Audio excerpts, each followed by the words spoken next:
조갑제 TV 시청자 여러분 안녕하십니까? 2021년 6월 30일 오후 5시 13분입니다. 지난해 4.15 국회의원 총선 사전투표에서 부정이 있었다. 개표 과정에서도 부정이 있었다라는 황당무계한 음모론이 이렇게 확산될 수 있었던 것은 거기에 유튜브들이 일부 유튜버들, 상당수 유튜버들이라고 해야 되겠네요. 유튜버들이 가담하고 거기에 통계학자라는 사람들이 끼어들고 해서 또 민경욱 전 자유한국당 의원도 여기에 가세를 하고 해서 하나의 세력을 형성을 했습니다. 이 음모론 세력이 이 작년 연말에 가면은 트럼프가 미국 대선에서 유사한 부정선거로 낙선이 했다 해가지고 트럼프 음모론으로 또 바뀝니다. 이렇게 하면서 한국의 우파 세력 일각이 완전히 음모론자로 뒤덮이고 이렇게 되니까 좀 양식 있는 사람들이 우파를 경멸하게 되고 또 이자들은 음모론에 말려들지 않는 사람들을 미워하고 해서 이 우파를 분열시키고 참 국가적 위기를 초래했던 일이 있었습니다. 많지 않는 사람들, 펜앤마이크의 정규재, 그리고 김진 전 중앙일보 논설위원, 그리고 조갑제 TV, 또 이병태 교수, 그리고 국회의원 중에서는 현직 국회의원으로서는 하태경, 홍준표, 그리고 그 선거에서 낙선했던 이준석, 또 오세훈, 제 기억으로는 이런 분들은 그게 아니다 라고 욕을 먹어가면서도 그 음모론을 반대를 했는데, 이건 또 소송으로 가니까 재검표를 하면은 반드시 뒤집어질 것이다 하는 그런 꿈을 가지고 지금까지 버티다가 겨우 재검표를 통해서 이제 확정이 나왔습니다. 확정이 됐습니다. 이거 재검표까지 갈 필요 없잖아요. 제가 그 소송하는 사람들한테 가면 이야기했습니다. 당신 돈 들여가지고 왜 욕먹을 짓을 하느냐. 그 재검표 경비도 돼야 될 텐데 왜 그런 짓 하느냐라고 충고를 해도 안 먹힙니다. 이 음모론자들은 절대로 안 바꿉니다. 지금부터 또 다른 음모론을 들고 나올 겁니다. 참 2020년 그리고 2021년 대한민국에서 이상한 일이 참 왼쪽에서만 벌어지는 것이 아니라 자칭 오른쪽에 속한다는 사람들도 이렇게 어리석은 짓을 하고 있습니다. 지난해 4.15 국회의원 총선 사전투표에서 부정이 있었다는 민경욱 전 자유한국당 의원이 제기한 선거 무효 소송에서 대부분이 재검표 끝에 사전투표지의 QR코드를 검증한 결과 문제가 없었다는 결론을 내렸다. 부정이 없었다는 결론을 내렸다는 겁니다. 개표 부정이 없었고 조작이 없었다는 결론을 내렸다는 겁니다. 이걸 꼭 재판을 해봐야 합니까? 대법원 2부 주심 천대엽 대법관은 오늘 지난 28일에서 29일 인천 연수구을 선관위의 사전투표지에 기재된 QR코드에 대해 원고가 제안한, 즉 민경욱 측이 제안한 프로그램으로 판독한 결과 중앙선거관리위원회가 해당 선거구에 부여한 일련 번호와 다른 번호가 기재된 사전투표지는 존재하지 않았고 중복된 번호가 적힌 투표지도 존재하지 않는 것으로 검증됐다. 즉 유령 투표도 없었고 중복 투표도 없었다. 부정이 없이 관리되었다. 이런 이야기입니다. 재판부는 28일 오전 9시 30분부터 이튿날 오전 7시까지 무려 20여 시간에 걸쳐서 증거 보존 절차로 봉인된 투표함을 열고 재검표 작업을 진행을 했습니다. 검증을 위해 총 12만 7,166표, 그중에 사전투표지가 4만 5,593표에 대해 모두 이미지 파일 생성 작업도 일일이 거쳤다고 합니다. 정말 철저하게 검증을 했습니다. 그것도 민경욱 쪽에서 요구하는 방식으로 했다 이겁니다. 당신들이 하는 방식으로 한번 해보자. 재판부는 원고인 민경욱 전 의원 측의 요청에 따라 사전투표지에 인쇄된 QR코드를 일련 번호 숫자 형태로 전환하여 연수구 선관위 측의 QR코드 일련 번호와 대조를 했습니다. 재판부는 원고의 요청으로 선거인 명부 조사 등도 실시했다고 밝혔습니다.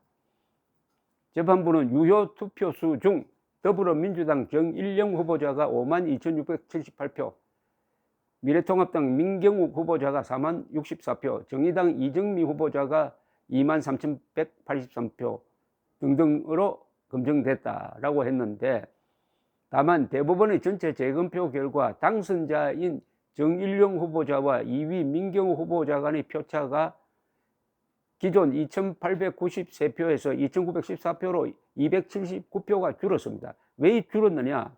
이것도 오해 없기 바랍니다. 이거는 이번 재검증을 하면서, 재검표를 하면서 투표관리관의 직인이 제대로 안 찍힌 투표용지에 대해서는 무효표로 판정했기 때문입니다. 그때는 이거는 무효표라고 안 했는데, 이번에 재검표를 하면서 이거는 무효로 분류되어야 한다고 해서 279표가 줄어든 것으로 밖에 되지 않고, 물론 당락에는 영향이 없습니다. 자, 어떻게 될까요? 이 세상이 사필규정이란 말이 있습니다. 사필규정, 일사자인데, 일은 결과적으로 보면은 올바른 방향으로 귀착된다 하는 게 사필규정입니다. 이걸 보면서 아, 사필규정이구나 하는 걸 느끼게 합니다. 왜냐? 이 음모론을 주장했던 사람들은 지금 처지가 어떻게 되어 있습니까? 제가 이런 농담을 했습니다. 이 음모론을 주장하는 이 음모론이 법원 감정을 통해서 진짜로 판정된다면 어떻게 되느냐? 문재인은 하야해야 하고, 그것을 주장했던 사람 중에 대표적인 사람, 공병호라는 사람은 자동적으로 대통령으로 초대될 거다. 대통령 후보로 초대될 거다. 라고 이야기를 했습니다. 사실이라면 그렇다는 이야기죠. 그게 얼마나 엄청난 이야기입니까? 여러분 상상해 보십시오. 사전투표를 조작을 해가지고 수십 명의 미래통합당 국회의원을 낙선시켰다고 하면은 그 범죄에 가담한 자들은 1960년 4.19를 부른 3.15 부정선거가 아니죠. 당장 다 주모자들은 잡아가지고 그건 아마 반역죄도 가능할 겁니다. 중형을 선고를 해야 되는데. 이제는 거꾸로 된 거 아닙니까? 이런 엉터리 황당무계한 주장을 해가지고 국론을 분열시키고, 더구나 우파를 아주 경멸 대상으로 만든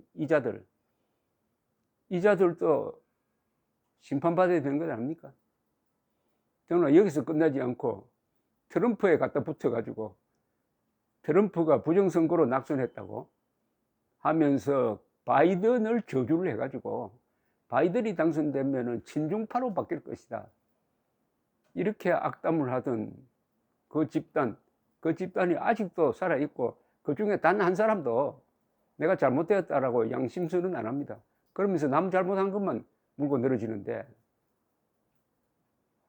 어떻게 될 거냐? 다만 하나, 그 반대하는 쪽에 섰던 사람들, 용감한 사람들입니다. 왜냐? 자기 지지층과 싸운 사람들이니까요. 용감한 사람들, 그 사람들은 상을 받았어요. 첫째, 하나씩 꼽아볼까요? 이준석 그때 낙선한 사람입니다. 이준석 씨는 국민의당 당대표가 됐습니다. 오세훈 서울시장 됐어요. 하태경 대통령 후보로 나오겠다고 합니다. 홍준표 지금 대통령 후보로 나오겠다고 합니다. 1년 지나가 보니까요, 음모론과 싸웠던 사람들이 잘 되고, 음모론에 빠졌던 사람들은 자멸을 했습니다. 파산했다는 이런 뜻이 아니라 완전히 신용을 잃었습니다. 그 사람들이 무슨 말을 하든 누가 믿겠습니까? 이제 한번 신용을 잃으면 어떻게 됩니까? 더구나 이 우파라고 자칭하는 사람들, 자유민주주의 세력이라는 사람들은 진실을 놓치면 안 됩니다. 좌익이 거짓말 하니까 우리도 거짓말 하겠다고 하는 것은 니체가 경고한 그 말, 괴물과 싸우다가 괴물을 닮지 말라라는 경고를 무시한 죄를 받게 될 것입니다. 좌익과 싸우기 위해서 우리도 거짓말 하자고 하면은 이길 수도 없을 뿐만 아니라 이겨도 아무 가치가 없는 것입니다. 사필 규정 1년 만에 결국 정의가, 이게 정의입니다. 정의가 심판을 내렸습니다. 그동안 음모론자들 때문에 시달렸던 분들께 좀 위로의 말씀을 전하고 싶은데, 조갑제 TV 그 댓글 쓰는 사람 중에서도 참 많았어요. 그분들 요새 잠잠하던데, 사람은 실수를 할 수 있습니다. 또 마음에 불만이 있고 누굴 미워하기 시작하면은 이 진영 논리에 빠져가지고 제대로 삶을 보지 못하는 수가 있습니다. 그러나 아차 이거 잘못했다고 생각했을 때 과감하게 버려버리면 그만입니다. 그런데 한 번 안 빠져온 사람 누가 있습니까? 그러나 그걸 듣기 위해서 또 다른 거짓말을 하기 시작하면 이제 거짓의 산이 쌓이고 결국 그게 무너져서 사망에 이르게 됩니다. 감사합니다.